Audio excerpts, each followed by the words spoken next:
Assalamualaikum teman-teman, merhaba. Teman-teman belajar, hari ini kita akan membahas pembelajaran IPA di sekolah dasar. Pembelajaran kita pada hari ini terbagi atas 5 poin. Poin yang pertama, langsung saja, dampak negatif penangkapan ikan menggunakan bahan peledak. Dampak negatif yang pertama, banyak ikan akan mati sia-sia. Akibat dari ledakan bom tersebut, insang ikan sobek atau pecah sama sekali. Sebagian pingsan, sebagian lagi mati tercabik-cabik.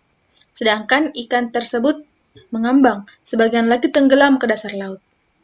Dampak negatif yang kedua, merusak terumbu karang. Ledakan bom ikan juga menghancurkan terumbu karang yang halus dan indah. Bom ikan dengan berat 250 gram dapat menghancurkan sekurangnya 50 meter persegi terumbu karang. Dan perlu waktu berpuluh-puluh tahun untuk proses perbaikan alami terumbu karang tersebut. Dampak negatif yang ketiga, jumlah ikan berkurang drastis. Penggunaan bom ikan dilarang dimanapun di dunia. Karena cara mencari ikan yang merusak ini tidak berkelanjutan. Setelah suatu tempat digunakan bom ikan dan terumbu karang hancur, ikan-ikan tidak akan kembali lagi ke daerah itu. Dampak negatif yang keempat, kehilangan penghasilan. Banyak wilayah dasar laut yang dulu menjadi tempat kunjungan wisata untuk kegiatan diving dan snorkeling. Akhirnya kehilangan daya tariknya karena terumbu karangnya rusak dan tidak ada lagi ikan-ikan yang indah. Nelayan kehilangan nafkah karena tidak ada ikan. Masyarakat tidak mendapatkan penghasilan karena wisatawan tidak datang lagi ke tempat itu. Pembahasan yang kedua, cara menjaga organ reproduksi wanita ketika menstruasi. Cara yang pertama, teliti memilih pembalut. Saat sedang menstruasi, pembalut yang aman dan nyaman sangat diperlukan untuk menyerap darah yang keluar. Di Indonesia, pembalut sangat mudah ditemukan dan tersedia dalam berbagai bentuk dan ukuran. Cara yang kedua, hindari celana ketat. Cara menjaga kebersihan alat kelamin wanita saat menstruasi selanjutnya adalah menghindari penggunaan celana yang terlalu ketat. Mengapa? Sebab celana yang terlalu ketat membuat alat kelamin wanita tidak terjangkau aliran udara dan membuatnya lembab.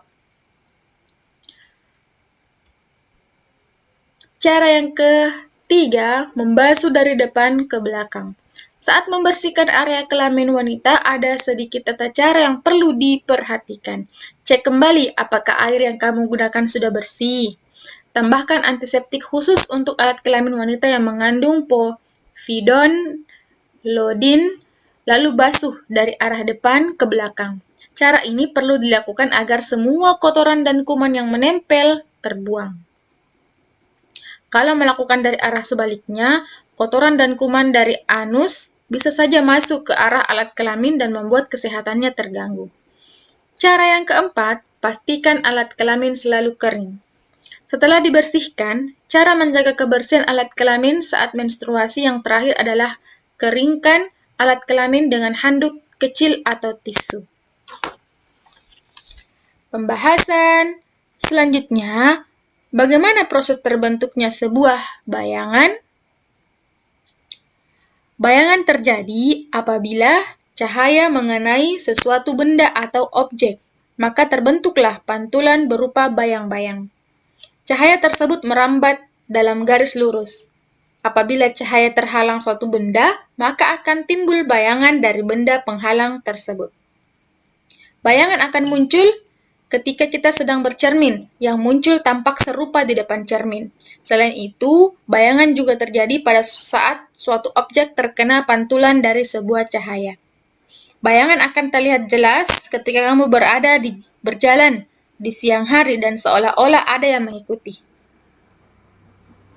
Pembahasan yang keempat, berikut adalah tampilan rangkaian paralel dengan saklar 1 terhubung dengan 2 lampu dan saklar 2 terhubung dengan 3 lampu. Mari kita lihat.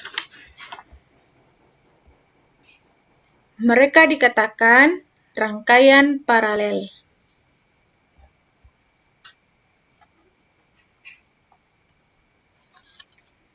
Pembahasan yang kelima adalah gerhana bulan total, yakni matahari, bumi, dan bulan berada dalam satu garis lurus. Bagian bumi yang terkena cahaya matahari akan tampak terang, sedangkan seperdua bagian bumi yang tidak terkena cahaya matahari akan gelap.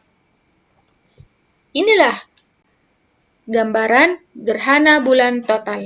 Terima kasih.